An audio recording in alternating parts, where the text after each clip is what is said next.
Guys, লঞ্চের জন্য wait করতেছি। গাইস, আপনাদের সাথে কিভাবে শেয়ার করবো বুঝতে পারতেছি না।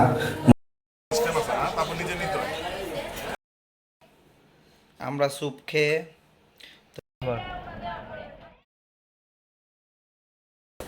হাই এভরিওয়ান, সবাই কেমন আছেন? আশা করি সবাই ভালো আছেন। Welcome to my new blog. তো আজকে চলে যাব ঢাকা। তো এই প্রস্তুতি চলতেছে। গাইস, বাড়িতে চলে যেতে হবে, কারণ হইলো দোকান খোলা, তো দোকানে কেউ নেই। যেতে হবে, 2 দিন বেড়ালাম এই জায়গায়। তো এখানে আসলে সাধারণত 3-4 দিন আমি থাকি, কিন্তু খোলা সময় আসছি, দোকান তো এখন খোলা, তাই এখন আসছি, তাই চলে যেতে হবে। আবার ঈদের বন্ধে যদি পারি আইসা ঘুরে যাব। গাইস, লঞ্চের জন্য ওয়েট করতেছি। লঞ্চ মিস করছি, তো এখন বাজে 1টা, 12:30 লঞ্চটা মিস করছি। আবার 1:30টার সময় লঞ্চ আছে, তো লঞ্চের জন্য বসে আছি। পিয়ান, পড়ে যাবা মা।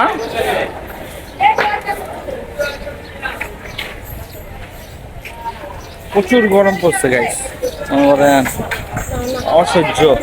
মানে এবার মনে হয় এ পর্যন্ত এই সিজনের বেস্ট গরমটা পড়ছে। মানে তাপমাত্রা চেক করি নাই, তাপমাত্রা চেক করলে আর কি বলা যেত।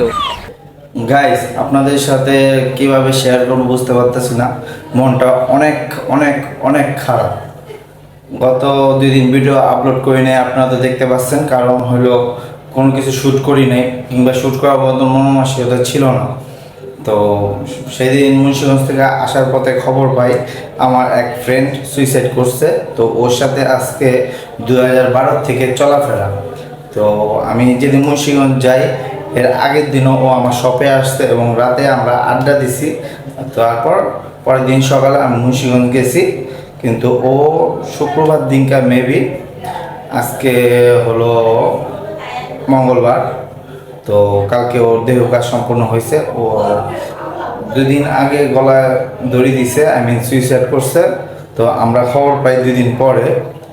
তারপর সেই ওর লাশ নিয়ে পোস্টমর্টম করা এবং বিভিন্ন থানার কাজ, পুলিশের কাজ, এগুলো হলো সম্পূর্ণ করতে করতে কোনো সময় পাইনি শ্যুট করার মতন, এবং শ্যুট করার মতো মন মানসিকতা ছিল না। কিন্তু জীবনের মতো চলতে হবে, আপনাদের সাথে ভিডিও আপলোড করতে হবে।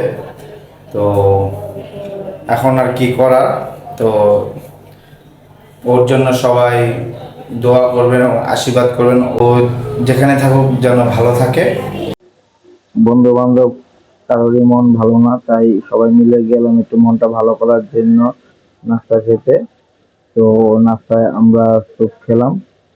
তো সবারই মন খারাপ, আপনারা দেখতে পাচ্ছেন, কারণ একটা বন্ধু হারায় গেছে। কিন্তু জীবন তো জীবনের মতন চালাতে হবে, তাই স্বাভাবিক জীবনে ফিরে আসার জন্য আমরা নাস্তা খেতে গেলাম, সবাই মিলে একটা আড্ডা দিলাম।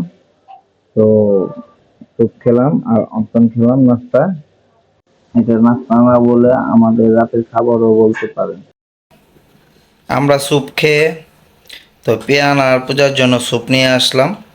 তো পিয়ান এই থাই স্যুপটা অনেক পছন্দ করে, আপনারা জানেন, তাই নিয়ে আসলাম। তো গাইস, রাতের খাওয়া দাওয়া করলাম, এখন বসবো এডিটিংয়ে। মনটা একেবারেই ভালো না, তবুও এডিটিংয়ে বসতে হবে, কিছু করার নাই। তো আজকের ভিডিওটি এখানে শেষ করতেছি। যদি আমার ভিডিওটি পছন্দ হয়ে থাকে তাহলে একটি লাইক করে দিবেন এবং সাবস্ক্রাইব করে আমার পাশে থাকবেন। ধন্যবাদ।